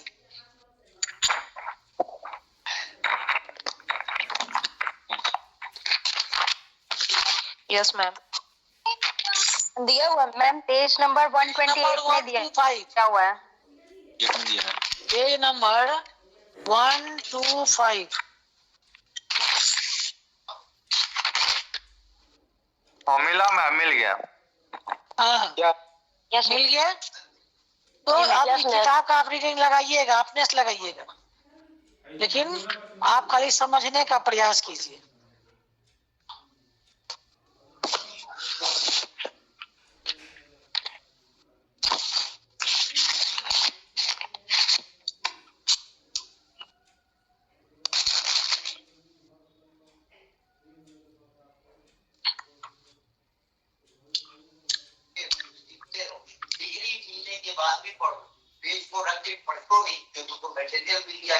हमारे वक्त में मैंने लाइब्रेरी साइंस किया था, किताबें ज्यादा अवेलेबल नहीं थी, सारी किताबें इंग्लिश में मिलती थी, तो इंग्लिश में पढ़ा, ट्रांसलेट किया। कॉमन ऐसे समझ लीजिए कि कॉमन ये जो है सामान्य एकल, जैसा कि नाम से ही स्पष्ट है, ये क्या है कि कॉमन है, यानी कि पूरे शेड्यूल में इसका जो प्रयोग होता है वो एक समान होता है। जैसे कि हम बोल रहे हैं कि dictionary of library science, dictionary of physics, dictionary of chemistry, dictionary of geography, dictionary of history. यहाँ क्या देख रहे हैं, सब्जेक्ट बदल जा रहा है। जो स्कूल में, जो कॉलेज में, तो जो सब्जेक्ट आप देख रहे हैं, फिजिक्स, केमिस्ट्री, बायोलॉजी, जो भी देख रहे हैं, ये क्या हो गया आपका मेन क्लास का मुख्य वर्ग हो गया। आप परचेज कर लेते हो नॉलेज। डिक्शनरी क्या देख रहे हैं, सब में कॉमन है, तो जो हम सब सब्जेक्ट के साथ इस डिक्शनरी को यूज करेंगे तो क्या सबका नंबर अलग अलग होगा? नहीं, मार्केट में बहुत अवेलेबल है। डिक्शनरी का नंबर जो शेड्यूल में प्रोवाइड किया गया है वही नंबर सभी सब्जेक्ट के लिए। मान लीजिए कि स्मॉल के है डिक्शनरी का नाम, तो डिक्शनरी ऑफ लाइब्रेरी साइंस हम क्या बनाएंगे? 2K। निकाल के देने, dictionary of physics CK, dictionary of और ये chemistry EK, dictionary of history VK। तो इस तरह हम क्या देख रहे हैं कि कॉमन आइसोलेट एक समान ऐसा सामान्य एकल है जो कि पूरे मुख्य वर्ग में, पूरे ज्ञान जगत में एक समान लगता है। उसके ना तो उसके मीनिंग में कोई परिवर्तन आता है, ना तो उसके कनेक्टिंग सिंबल में कोई परिवर्तन आता है, ना तो जो अंक हमको शेड्यूल में प्रोवाइड किया गया है उसमें कोई अंतर है। अब अंतर क्या आता है? आखिर क्या आता है अंतर? तो अंतर आता है उसके यूज करने के ढंग में, क्योंकि डॉक्टर विश्वनाथन ने कॉमन आइसोलेट को, और जब हम कॉलम क्लास में जब हम प्रैक्टिकल अपना बनाएंगे तो वहां पर बिना कॉमन आइसोलेट के हम आगे नहीं बढ़ पाएंगे। अगर हम कॉमन आइसोलेट नहीं जानेंगे तो हम कहेंगे कि history of library science, bibliography of doctor S R Ravinathan, autography of Jawaharlal Nehru. सबसे पहले ऑटोग्राफी किसी का भी हो सकता है, वीडियोग्राफी किसी का भी हो सकता है। तो इसके लिए हमको क्या होता है कि जानना होता है कि कॉमन आइसोलेट क्या है। तब तक जान लेंगे जैसे कॉमन रूम है खुद सबके यूज करने के लिए बना रहता है, बात क्या हुआ, उसी तरह से कॉमन आइसोलेट क्या है हर क्लास को यूज करने के लिए वहाँ पर दिया बनाते हो ना, अब यहीं पर देखिए कि डॉक्टर नागर ने उसके अनुसार सामान्य कॉमन आइसोलेट 3 तरह का होता है कंपनी नाम लिख देता है, ठीक है, और 2 तरह का कॉमन आइसोलेट 2 तरह का होता है, आखा देता है ACI मेरी कंपनी का ही PCI। तो उसी तरह क्या करते थे कि एंट्राइजिंग कॉमन आइसोलेट और पोस्टराइजिंग कॉमन आइसोलेट। एंट्राइजिंग आइसोलेट कौन कहते हैं? डेवलपमेंट जिससे पूर्ववर्ती बना देते थे पूर्ववर्ती सामान्य एकल मिट्टी को और PCI पोस्टराइजिंग कॉमन आइसोलेट कहते हैं पूर्ववर्ती से पहले हेलो मैम, इसमें सर का आवाज आ रहा है बहुत ज्यादा। ACI 3 तरह का होता है। हेलो मैम, हाँ बोलिए। हेलो, एक सर का भी आवाज आ रहा है बहुत ज्यादा। क्यों नहीं आ रहा है आवाज? बोलिए। बगल से मैम बोली कि पीछे से बहुत ज्यादा आवाज आ रहा है सर का, इस वजह से आपका आवाज पता नहीं चल रहा, कम आ रहा है। उनका अब आवाज के लिए आवाज का कोई उपाय है? बोलिए। नो मैम, आवाज आपका कट नहीं रही है मैम, आपका आवाज कट नहीं रही है, बस सर का आवाज के कारण थोड़ा सा आपका आवाज कम आ रही है। अच्छा तो जैसा हम बोल देते हैं, ठीक है। जी मैम, सर को बोलिए थोड़ा सा धीरे बोलने के लिए, स्लो बोलिए। कोई उनको क्या बोलते हैं, पर्चमेंट सर्जरी सर हाँ थोड़ा सा स्लो हो जाए। अच्छा आवाज और में आ गई थी जेनेटिक हाँ ओके, थैंक यू। तो सामान्य एकल 2 तरह का होता है। देखिए, एक ये बता दे रहे हैं कि स्टैंडर्ड सब डिवीजन बता दे रहे हैं, उसके बाद इससे आगे नहीं हो पाएगा, उसके बाद खुद से आप पढ़िएगा बस। तो ACI और PCI चूंकि हम आपको चैप्टर में भी ले गए हैं और बताने के बाद आपको समझ में आएगा। ACI 2 तरह सामान्य एकल 2 तरह का होता है, ACI PCI फुल फॉर्म आप इससे पढ़ लीजिए। ACI आप देखिए ACI 3 तरह का होता है। कौन कौन होता है? Before space, after space, after time. कोई भी यानी ऐसा एकल जो ACI में जो है वो बिफोर स्पेस जो है वो क्या होगा कि स्थान पक्ष के पहले लगेगा। जैसे हमारी पटना, एक छोटा सा एग्जाम्पल लीजिए, पटना, तो अगर है वो वहां पर तो बहुत बिफोर इसके पास जाइएगा ना तो ढेर सारा नंबर मिलेगा वहाँ पर। बिफोर स्पेस का जो नंबर हम कहाँ लगाएंगे? पटना के पहले। आफ्टर स्पेस, तो आफ्टर स्पेस कहाँ लगाएंगे? पटना के बाद।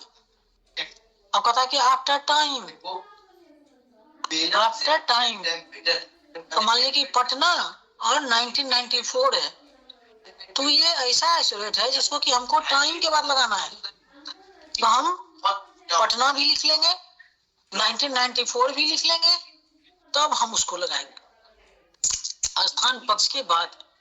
यानी एंट्राइजिंग कॉमन आइसोलेट 3 तरह का होता है, ACI और PCI। स्थान पक्ष के पहले, स्थान पक्ष के बाद, समय पक्ष के बाद। अब हो गया PCI। PCI भी 3 तरह का होता है। एनर्जी PCI, पर्सनालिटी, इस सब में कोई चिंता मत कीजिएगा, इसमें पूरा लिखा हुआ होगा। एनर्जी PCI, पर्सनालिटी PCI और मैटर PCI। बेटर PCI, लेकिन मैटर PCI का कहीं भी कोई चर्चा नहीं किया गया है, सुनो ना यार, इसलिए उसका प्रयोग हम नहीं करते हैं।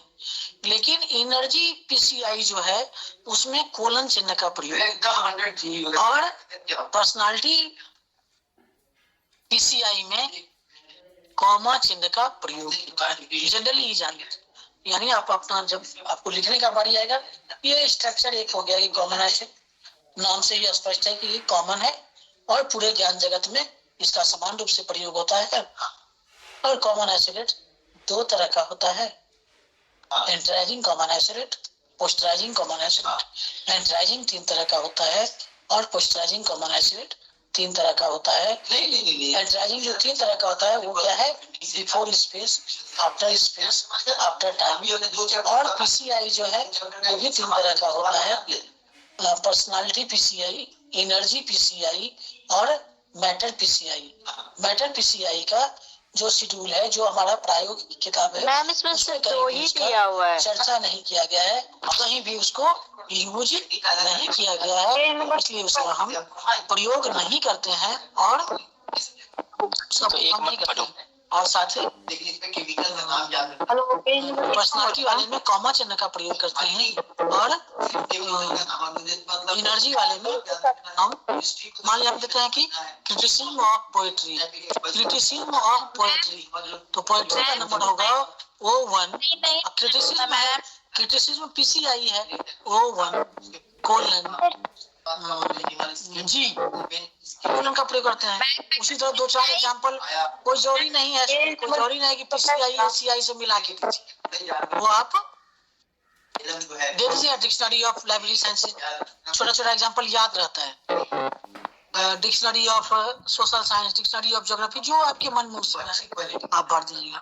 तो ये हो गया कॉमन आइसोलेट, और इस कॉमन आइसोलेट का प्रयोग कोलन क्लासिफिकेशन में होता है। लेकिन इसके साथ ही क्या है, एक और है आपका स्टैंडर्ड सब डिवीजन, मानक उप विभाजन।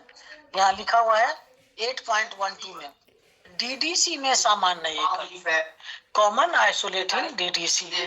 तो हम पहले ही काटेंगे उसको कि डीडीसी में जो कॉमन आइसोलेट है वहाँ पर हम कॉमन आइसोलेट का प्रयोग हम नहीं करते हैं, वहाँ पर हम स्टैंडर्ड सब डिवीजन का जो है प्रयोग करते हैं, उसको हम कहते हैं मानक उप विभाजन। मानक विभाजन भी स्टैंडर्ड सब डिवीजन को शॉर्ट फॉर्म में बोलते हैं एस। इसका शॉर्ट फॉर्म जानना इसलिए भी आवश्यक है कि जब हम डीडीसी में इंडेक्स का यूज करते हैं और वहां जब हम अपने समस्या के समाधान के लिए जाते हैं कि शॉर्ट, अपने समय को बचाने के लिए जाते हैं कि तुरंत हमको कोई नंबर मिल जाए, तो वहां पर भी हमको वो शॉर्ट में ही दिखता है एस। तो जिस नंबर के पहले एस लिखा होता है तो हम समझ जाते हैं कि ये क्या है, स्टैंडर्ड सब डिवीजन है, कॉमन आइसोलेट है। और ये स्टैंडर्ड मानक का जो स्टैंडर्ड सब डिवीजन का ये सारी चीजें आपको पूछ सकता है प्रयोग, तो ये बहुत नहीं है, इसमें होता है, क्या कहते हैं, लिखने की जरूरत नहीं, डीडीसी में होते हैं, डीडीसी में होता है। डीडीसी के टेबल 1 में ये उसको मिलता है। स्टैंडर्ड सब डिवीजन भी 3 तरह का होता है, अच्छा लिखा कि उसको हम क्या बात नहीं, जनरल, स्पेशल और अगर 2 स्टैंडर्ड सब डिवीजन एक साथ है तो 2 स्टैंडर्ड सब डिवीजन का प्रयोग हम एक साथ नहीं करते जब तक कि उसके लिए कोई निर्देश प्राप्त नहीं होगा। तो ऐसा पूरा हो गया आपका। उसके बाद आप दीजिए, पूरा बुक भर दिया। अब आप जानिए कि जनरल क्या है, स्पेशल क्या है और तीसरा क्या है। सोचा होगा कि अंग्रेजी में देखेंगे सर ऐसे जनरल में क्या, जब डीडीसी में जाइएगा दे देंगे, तो जिस तरह से कि अभी आप दे रहे थे ABCD, कुछ आपके दिमाग में आ गया होगा, बी मैथमेटिक्स, सी फिजिक्स, कई एक बार नॉलेज आ गया होगा।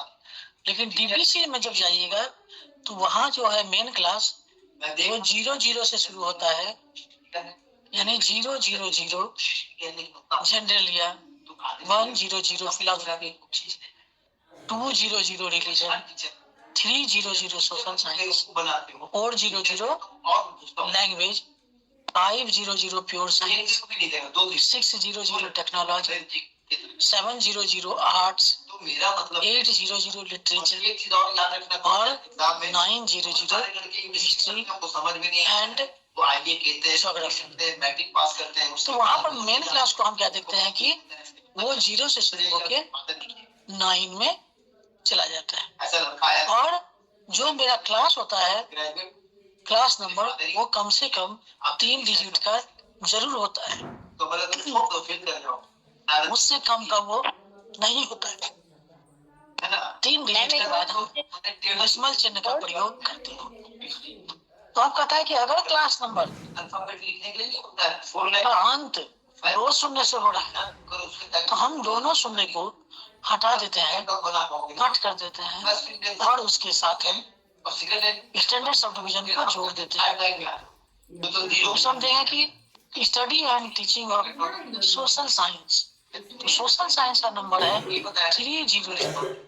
तो हम क्या करेंगे, और 300 में क्या देखना है, 2 शून्य है, तो हम दोनों शून्य को हटा देंगे, और तब मेरा क्या बनेगा 3 प्लस जो स्टडी एंड टीचिंग का नंबर रहेगा, यानी 3 प्लस SS स्टैंडर्ड सब। क्योंकि अगर क्लास नंबर का अंत 1 शून्य से हो रहा है तो हम 1 शून्य को भी हटा देंगे और उसके साथ स्टैंडर्ड सब डिवीजन को जोड़ देंगे।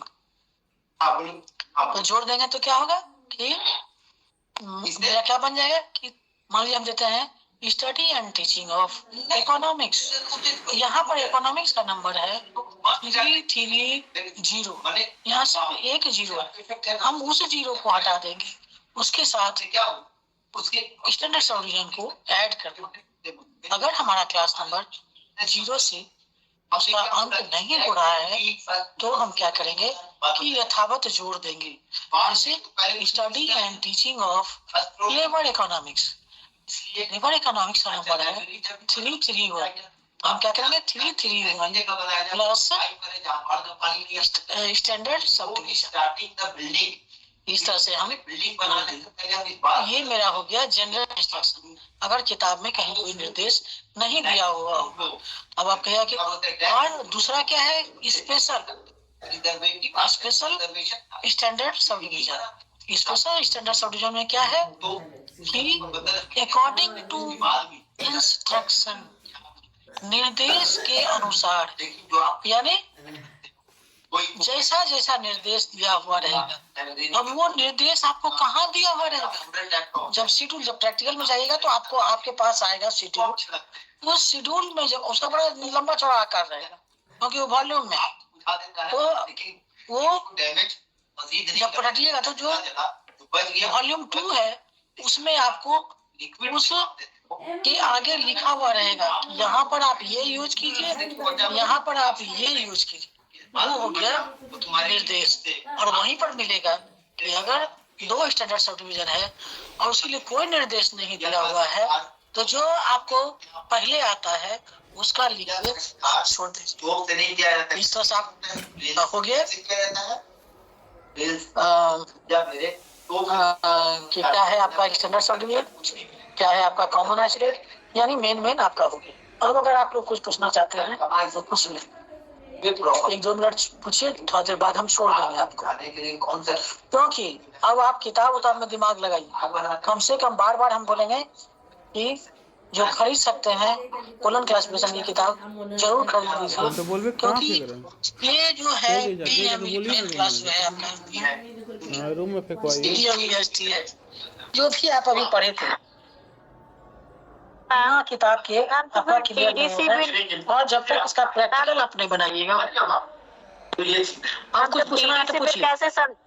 यस मैम, डीडीसी के बारे में बोल रहे थे मैम। डीडीसी बोलिए ना मैम। डीडीसी भी तो नहीं समझ में आ मैम कि कैसे बनाएंगे, तो उसका भी तो बुक खरीदना जरूरी होगा। इसको कौन नहीं समझ में आ रहा है? डीडीसी उसमें भी तो प्रैक्टिकल है ना। वहाँ पर क्लास सुनिए ना, 20 तारीख को आप जाइएगा ना प्रैक्टिकल क्लास के लिए। हाँ, कोई क्लास ले तो वहाँ किताब देखिएगा ना, वहाँ बुक प्रोवाइड होगा मैम। हाँ सब तो आज 16 तारीख हो ही गया है ना, 3 दिन के बाद उसका डिसीजन लीजिएगा। एज राइटिंग मटेरियल जो वहाँ जाइएगा तो आपको बहुत सारे टीचर से भेंट होगी। यस मैम, फिजिकली सबसे भेंट होगा ना आपको। किससे मैम? बोले वहाँ पर भेंट होगा ना आपको सबसे। हाँ मैम, मटेरियल वहाँ पर आप वो डीडीसी वाला जो ले लीजिए तो आती हो, तब आपके बहुत फैमिली कीजिएगा, कब कीजिएगा, सब जगह कम देगा आपको।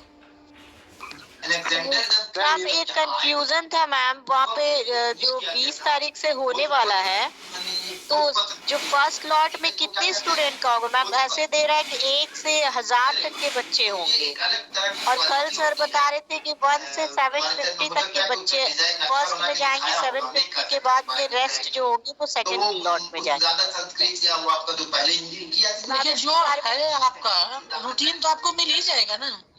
रूटीन तो मिला ही हुआ है तो जो मिला है उसी के अनुसार होगा। रूटीन के अकॉर्डिंग जाइए ना। किसी का फर्स्ट पीरियड में होगा 10 बजे से शुरू हो रहा है, तो किसी का 10 बजे से होगा। माना कि फर्स्ट में 2 पार्ट में भरसक बांटेगा ही। ये 10 से है 2 2 पार्ट से 6। हाँ फर्स्ट में रहिएगा, कोई सेकंड में रहिएगा, यही होगा आपको। कल सर एग्जाम रहेगा उसमें बढ़ जाइएगा। मैम किसी को आने में हेलो हेलो आइए ना, पहले वहाँ आइएगा ना, आइएगा ना आप लोग। मैम देखिए आप आए थ्योरी का क्लास लिए, तो इसका कुछ फायदा हुआ चाहे नहीं हुआ, आप मटेरियल से थोड़ा सा इंटरेस्टेड हुए ना जी कि क्या पढ़ना है नहीं पढ़ना है, पलट रहे हैं ना। जब प्रैक्टिकल में आइएगा ना, सुनिए मेरी बात, तो इतना सारा स्टूडेंट रहेगा, इतना सारा टीचर रहेगा कि जो भी कंफ्यूजन रहेगा आप लोग का आपस में बात करके दूर कर लीजिएगा। आप वहाँ मेरा तेरा का जरूरत नहीं पड़ेगा। बहुत सारा प्रॉब्लम तो आपको अपने सर्किल पे मिलने से तो सॉल्व हो जाएगा। और बोलेंगे कि क्वेश्चन अपना ऊपरा लीजिए, ऐसे बनाते हैं 3 साल का से निकालते हैं, इसको पानी में सला देते हैं। ये जो पूछना ना क्लास में भी सब जाएगा तो यही में टाइम पास करेगा सब, उसको हम प्रैक्टिकल कम करेगा।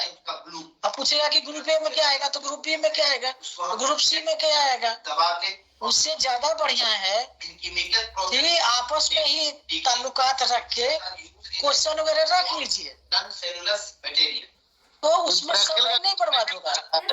मैंने 2 ऐसा और सुनिए ना, जो भी डाउट है ना, अब हम क्लास छोड़ना चाहिए, जो भी डाउट है आपका वो डाल करके निकालते हैं। प्रैक्टिकल क्लास में आके दूर कर लीजिए, अच्छा रहेगा। बहुत ज्यादा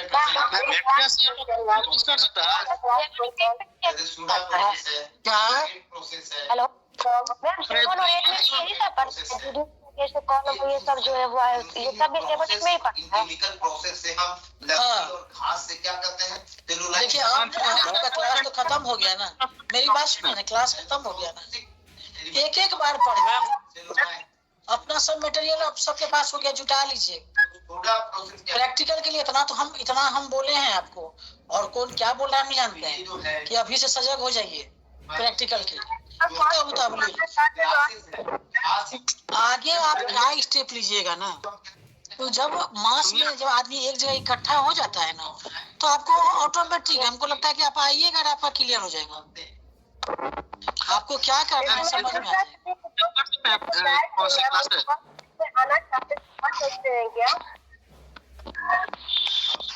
अब हम क्या बोले, आपकी आवाज भी साफ नहीं आ रही है, आवाज साफ नहीं आ रही है।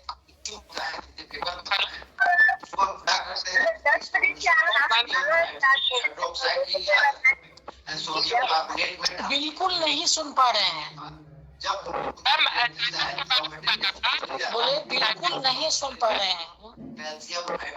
बोल रहे हैं तो आप क्लास में आप लिएगा इस तरह उसको हमको मिल जाता है पल्स, और उस पल्स को फिर करके क्लिप बना के शिफ्ट करा के बनाया जाता है। इसको कहते हैं सोडा प्रोसेस और सल्फेट प्रोसेस, समझे। इसमें बम्बू बास वगैरह जो है ना, उसको केमिकल सॉल्यूशन डालते हैं। इसको कौन सा मिक्सचर डालते हैं, सोडियम हाइड्रोक्साइड एंड सोडियम सुन ही नहीं पा रहे हैं क्या मेरी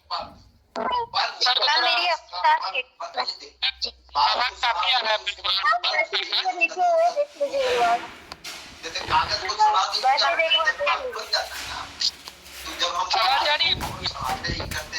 अब आप आइए प्रैक्टिकल में, वहाँ पर बात होगी आप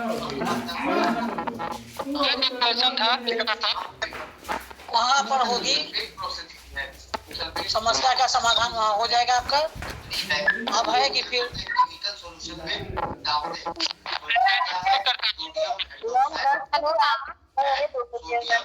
बोलिए ना, आवाज सुने तब ना आपका कुछ बोले। प्रोवाइड हो सकते हैं क्या इस पेपर के लिए? क्या है?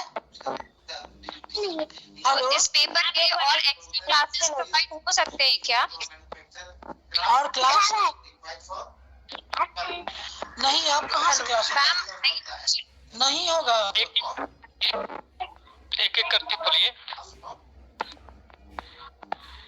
मैम अगर हम लोग जाके वहाँ पे बात करें तो आप प्रोवाइड करा देंगे क्या क्लासेस? एक मिनट सुनो ना, एक मिनट वहाँ आप 20 के पहले आप नहीं आ पाइएगा। इधर आओ, देखो आँख में ज्यादा है वही तो। 20 को हम लोग आएंगे ना तो वहाँ पे मैं चाह रही थी कि इस पेपर में कुछ और देख लो ना, देखने में क्या जा रहा है। मतलब अगर उनसे परमिशन मिल जाती है तो आप ले लेंगे कि क्लास नहीं है, ठीक है जा। लोगों का कंफ्यूजन बोल दो एक। हेलो, सोडा प्रोसेस किया था, सल्फेट प्रोसेस, लेकिन उसके बाद जो ग्लासेस से जो पल्प मिला या उठ से पल्प मिला या बम्बू से पल्प मिला, ये समझ ग्लासेस का पल्प होता है sodium hydroxide and sodium carbonate. Ma'am चली गई। और जो चलिए अब हम लोग बाद में डिस्कस सर का इतना आवाज आ रहा है, क्या आवाज जाएगा? हेलो, अब आप लोग का तो आवाज नहीं सुन पाए। बाद में वहाँ बनाएंगे सारा जो कंफ्यूजन है वो आपको दूर होगा। जो मैम नहीं पहुंच पाया उसका ओके,